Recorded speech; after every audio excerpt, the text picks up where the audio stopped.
تمہارے پڑھنے والے کے لیے جنت میں کوئی محل متعین نہیں کیا ہے، بلکہ تمہیں اختیار دیا ہے، جو محل تمہیں پسند آ جائے تم اسی میں سبحان اللہ۔ یہ مقام ہے ان کا جو قرآن کی تلاوت کرتا ہے، قرآن کو سینے سے لگاتا ہے، قرآن کو پڑھتا ہے اور قرآنی احکامات پر عمل کرتا ہے۔ یہ تو ان لوگوں کی فضیلت ہے جو قرآن پڑھتا ہے، قرآن کو سینے سے۔ قرآن پڑھنا نہیں آتا تو اس کو کیسا مقام ملے گا؟ تو میرے عزیز میرے پیارے، ابھی تلاوت قرآن ہو رہی تھی، لوگ گفت و شنید میں مشغول تھے، مجھے بڑا افسوس ہو رہا تھا۔ اللہ کا حکم ہے فَإِذَا قُرِئَ الْقُرْآنُ فَاسْتَمِعُوا وَانصِتُوا، جب قرآن کی تلاوت کی جائے، جب قرآن پڑھا جائے تو تمام سامعین پر واجب ہے کہ وہ خاموش ہو جائے اور قرآن کی آواز کو سنیں۔ آپ نماز پڑھنے آتے ہیں، امام صاحب جب قرأت کرتے ہیں آپ قرأت کر سکتے ہو؟ نہیں کر سکتی ہو، مسئلہ ہے، قانون ہے شریعت کا۔ اگر امام قرأت کرتا ہو آپ کو قرأت کرنے کی ضرورت نہیں ہے، آپ خاموشی سے سنو، کیونکہ جتنا پڑھنے پر ثواب ہے رب قدیر نے سننے والوں کے لیے بھی وہ ثواب رکھا ہے۔ بس یہ ہے کہ قرآن پڑھنے والا جب دل سے قرآن پڑھتا ہے تو تم دل سے سنا کرو۔ سبحان اللہ، سبحان اللہ۔ یہ ہونا چاہیے نا بھائی، تو قرآن کی تلاوت ہونی چاہیے اور جہاں ہوتی ہے وہاں دل لگا کے سنو۔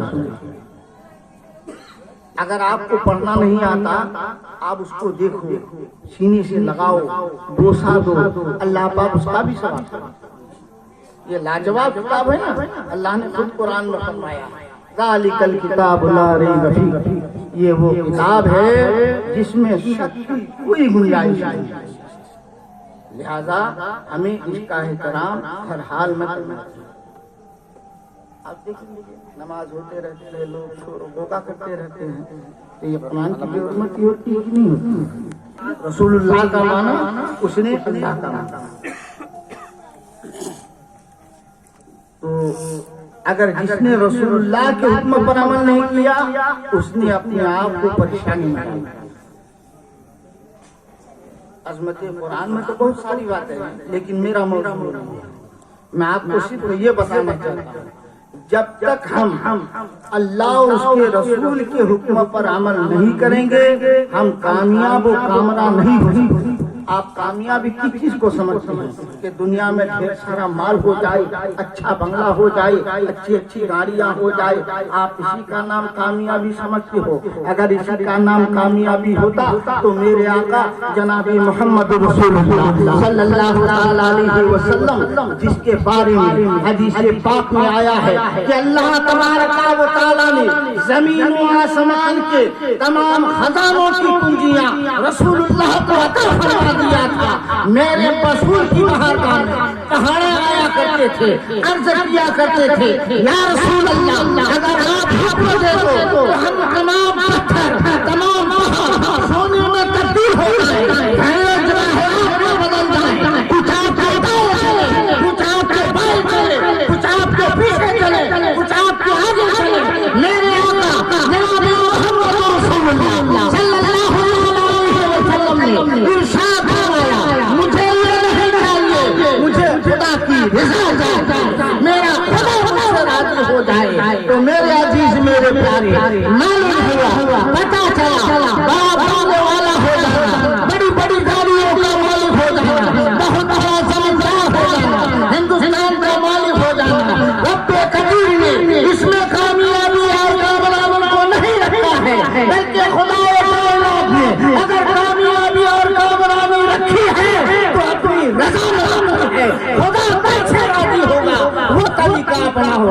اگر خدا کو راضی کرنا چاہتے ہو تو تمہیں خدا کا ذکر کرنا پڑے گا، رسول اللہ کا ذکر کرنا پڑے گا، تمہیں نماز پڑھنی ہوگی، تمہیں روزہ رکھنا ہوگا، تمہیں خیرات دینی ہوگی، تمہیں خیرات کرنا ہوگا، تمہیں رسول اللہ کے پیغامات پر عمل کرنا ہوگا۔ سبحان اللہ، سبحان اللہ۔ اگر ان تمام چیزوں سے دور ہو تو آپ کامیابی سے کوسوں دور. آپ ہم مسلمان ہیں نا بھائی, قرآن پر ایمان ہے کہ نہیں آپ کا؟ بھائی بولو نا, ہے نا؟ بھلے ہم نہیں پڑھتے ہیں لیکن ہمارا ایمان ہے. 10 نے کیا آپ 5 منٹ. آپ نے پڑھا الف لام میم, کئی حروف کا نشان؟ گھبرائیے نہیں, دم لگا کے بولیے. آپ تو حافظ قرآن ہو گئی. اللہ نے آپ کو بہت بڑی نعمت عطا کیا ہے. اگر گستاخی نہ ہو تو عرض کروں کہ آپ لوگ اس کا احترام کیجیے, ہمیشہ یاد رکھنے کی کوشش کیجیے. اگر آپ نے پڑھ کر بھلا دیا تو میرے آقا جناب یاد رکھیے گا, گستاخی کرنا ایسی بات کیوں؟ اس لیے کہ ان کے سینے میں قرآن ہے, قرآن کے الفاظ ہیں, قرآن کے معنی ہیں, قرآن کے مطالب ہیں, خدا کا احکام ہے, نبی کا پیغام ہے. مٹی کو یہ وہ مرتبہ, لہذا اس کو ضائع مت کیجیے. میرے آقا جناب محمد رسول اللہ نے ارشاد فرمایا, اگر تم قرآن کا ایک حرف پڑھتے ہو تو رب کریم ایک حرف پڑھنے کے بدلے میں تمہیں 10 نیکی عطا فرمائے گا. اگر تم نے صرف الف لام میم کہہ دیا, 3 حرف پڑھا, تو آپ 30 نیکیوں کے حقدار. بعد روایت میں آتا ہے